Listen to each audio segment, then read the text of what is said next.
It's the main artery through the heart of the province, the QE2 connecting north and south. If we did become Americans, maybe we might be better off. This is what greets drivers on Highway 2 near Bowden. But it's deliberate policy that harms Alberta's economy. It's spectacular. Canada just cracked at its core. In a move that sent shockwaves across the world, Alberta and Saskatchewan officially declared their intent to join the United States, tearing open the country's deepest fault lines. What began as political frustration has erupted into full-blown national chaos, a rebellion born from decades of betrayal, broken promises, and a West that finally decided it's done being ignored. Going to burn the town down. The community is not happy about it in any way, shape, or form. Somebody paid the money and they have perfect right to do so, but it's you might as well flush it down the toilet. It started as a rumor, then a headline, then a movement that split the country overnight. The words on that Bowden billboard, "Welcome to Alberta, future 51st state of America," looked like a prank at first, but within hours, highways turned into filming zones, drivers slowed down, phones came out, and hashtags exploded. #Statehood, now trended before lunch. You know, we have a pattern of conduct from Ottawa with federal policies that are intentionally designed to weaken our economy, deprive our kids of jobs. Ottawa stayed silent for 12 hours. That's all it took for the narrative to spiral. Mark Carney, the new prime minister, said nothing. And silence, in politics, is gasoline. International media filled the gap. CNN called it the Great Split. European papers branded it Canada's Brexit with oil. And inside Canada, people weren't asking if it could happen. They were asking how long Ottawa had left. Alberta single-handedly generates 14% of Canada's entire economic output, while housing only 11% of its population. The cracks had been forming for years. Alberta had poured over $240 billion in net fiscal transfers into the national system over the past decade. Money that built roads, hospitals, and programs in provinces that regularly mocked Alberta's oil sands as dirty. Over 50 years, equalization payments exceeded $600 billion, and the West paid most of it. It is such an important day for the energy sector of this country. There have been, I know naysayers, and there's no better way to put that to rest than to say, look around you. This is being built. Line cancellations, tightening of regulations, tax grabs from Ottawa. They've hammered their economies. So we're seeing billions in energy revenues flow eastward.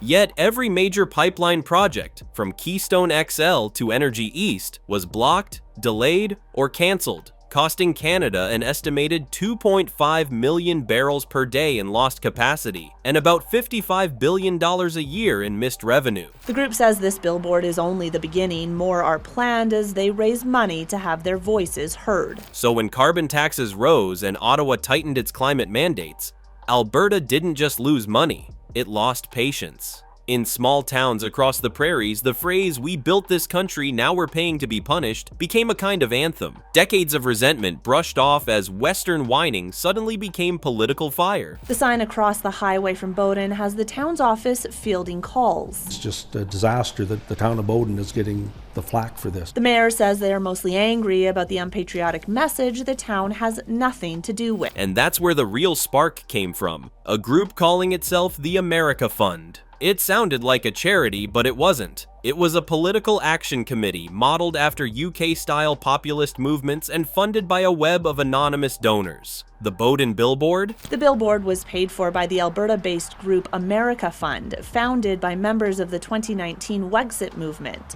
They say they've received support from Western Canadians ever since U.S. President Donald Trump suggested Canada join the United States. Turns out it was their doing. Investigations later traced it to former Wexit activists and a few deep-pocketed advisors in Texas. When British populist Nigel Farage's own Kremlin-linked scandal broke weeks earlier, Ottawa tried to use it to paint all populists as foreign-backed. But the story backfired. Suddenly, the narrative flipped. The question wasn't who's backing Alberta, but why are they leaving at all? Rise. The federal government is talking about export tariffs on Alberta oil and gas, or export bans on Alberta oil and gas. They're the ones who say that nothing's off the table.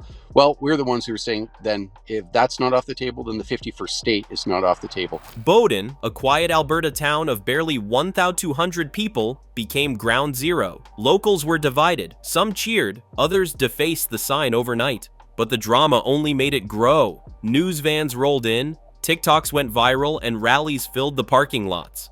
When the America Fund's manifesto leaked, promising prosperity under the stars and stripes, it was over. Alberta's anger had gone global. Alberta is completely done. From that chaos came structure, the Alberta Prosperity Project. Led by Mitch Sylvester, a fiery businessman with a populist streak, the group ballooned to over 200,000 members in months and gathered 240,000 signatures demanding a sovereignty referendum. They held 40 town halls across Alberta and Saskatchewan, repeating one simple line: "We're not leaving Canada. Canada left us." That message hit harder than any speech in Ottawa. Alberta is completely done. When the proposed referendum wording leaked, "Do you agree Alberta shall become a sovereign country?" panic rippled through Parliament. Danielle Smith, the Alberta Premier, tried walking a political tightrope, avoiding outright rebellion but unable to silence her base. Then the first major poll drop. 87% of Albertans said they'd support independence if Ottawa fails to reform. That wasn't a fringe movement anymore. That was a revolution in slow motion.